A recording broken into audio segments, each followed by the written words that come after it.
आए तो व्यापार करने के बहाने से आए। हमारा तो समृद्ध व्यापार व्यवसाय था। हमारे यहाँ पे कल कारखाने से लगा करके लघु कुटीर उद्योगों के लिए हमारे उनके कपड़े जब आए तो उनके कपड़े को हंसते थे लोग कि ये कपड़े इनको लेगा कोई, तो उनने अपने कपड़े चलाने के लिए मलमल वालों के अंगूठे कटवा दिए। 10,000 लोगों के ढाका की मलमल के अंगूठे से जो वो बनाने का काम करते थे।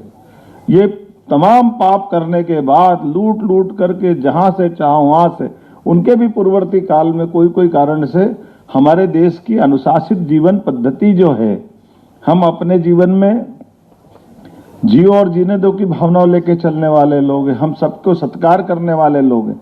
हम सेना से सेना को लड़ते देखने वाले लोग हैं। व्यापारी लोग करने वाले।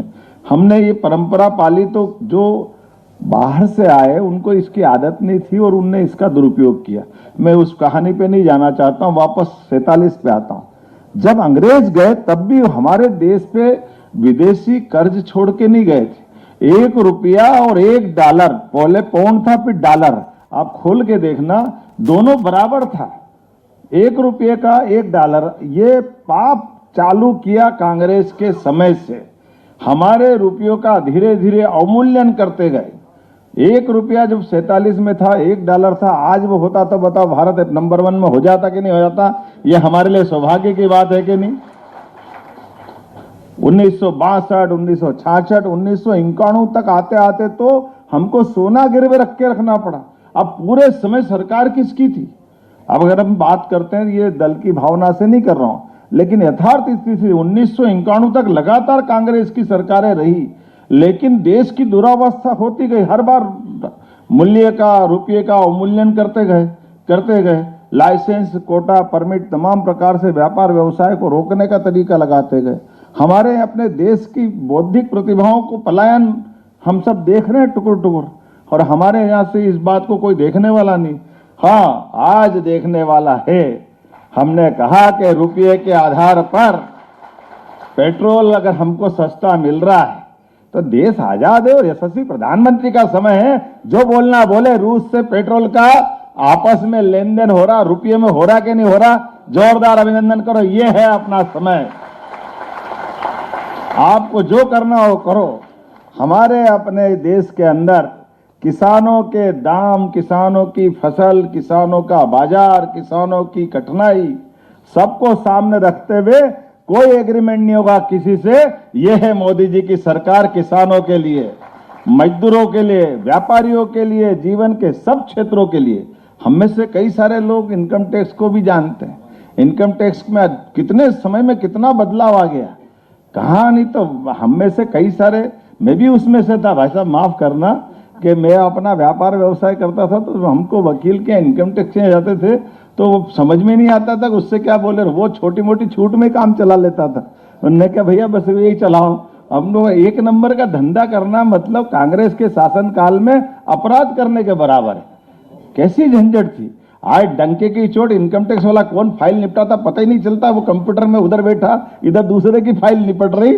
साफ सुथरे ढंग से काम करने की पद्धति अगर कोई लाए, जोरदार अभिनंदन। ये माननीय प्रधानमंत्री जी की सारी व्यवस्था बिल्कुल अपने इस देश के अंदर बेईमान बनाने की पद्धति कभी नहीं थी। ये देश तो सदैव हरिश्चंद्र का देश, साफ सुथरे ढंग से व्यापार व्यवसाय करने वाला देश।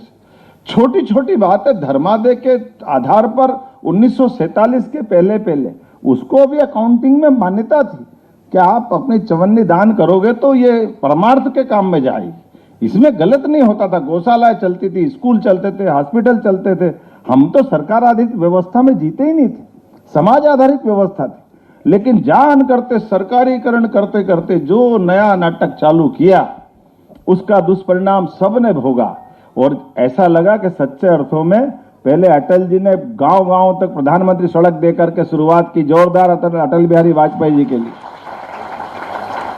और 1977 में भारत के विदेश मंत्री दुनिया के सामने जाकर के संयुक्त राष्ट्र संघ में हिंदी में भाषण दे करके भाषा को गौरवान्वित करते।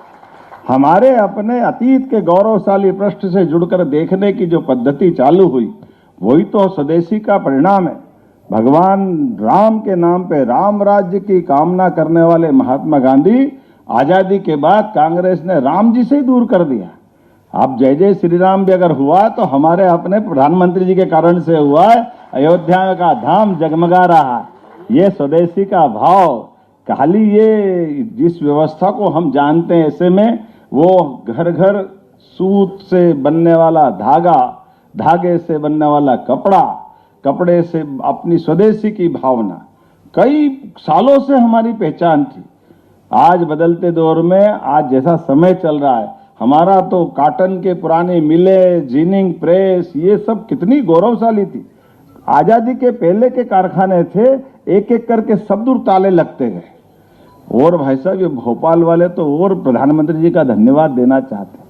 वो 40 साल का कलंक था। जब भी खोलो भोपाल देखो गूगल पे, एक मरा बच्चा आंख खोल के उसमें सोया दिखता था, डरावना चिन्ह था।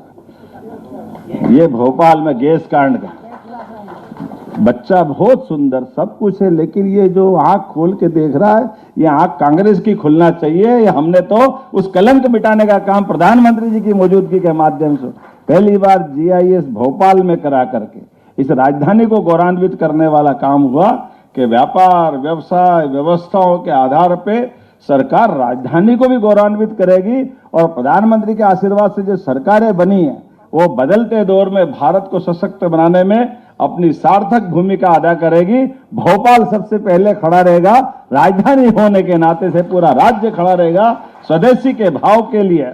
आत्मनिर्भर भारत के माध्यम से आत्मनिर्भर मध्य प्रदेश बनेगा तो निश्चित रूप से आत्मनिर्भर भारत हम सबके लिए गर्व से 56 इंच का सीना प्रधानमंत्री के साथ साथ हम सबका भी होगा। आज के इस अवसर पर आपने ये जो हम सबको स्वदेशी का संकल्प कराया, आपकी उपस्थिति से हमारा उत्साह और चौगुना हुआ। आने वाले दीपावली के पावन पर्व के अवसर पर हम सब भी संकल्प करें, छोटे छोटे सामान को कई रेहड़ी वाले, पटरी वाले, ठेले वाले, गाड़ी वाले, कोई भी बेच रहा उसका सामान खरीदे, अपने उस बंधु का मदद करे और कोशिश करें कि जो भी वापरे स्वदेशी वापरे। बहुत बहुत धन्यवाद। भारत माता की जय। धन्यवाद मुख्यमंत्री जी। अब न्यू मार्केट व्यापारी संघर्ष समिति की अध्यक्ष श्री सतीश गंगराटे जी अपनी टीम के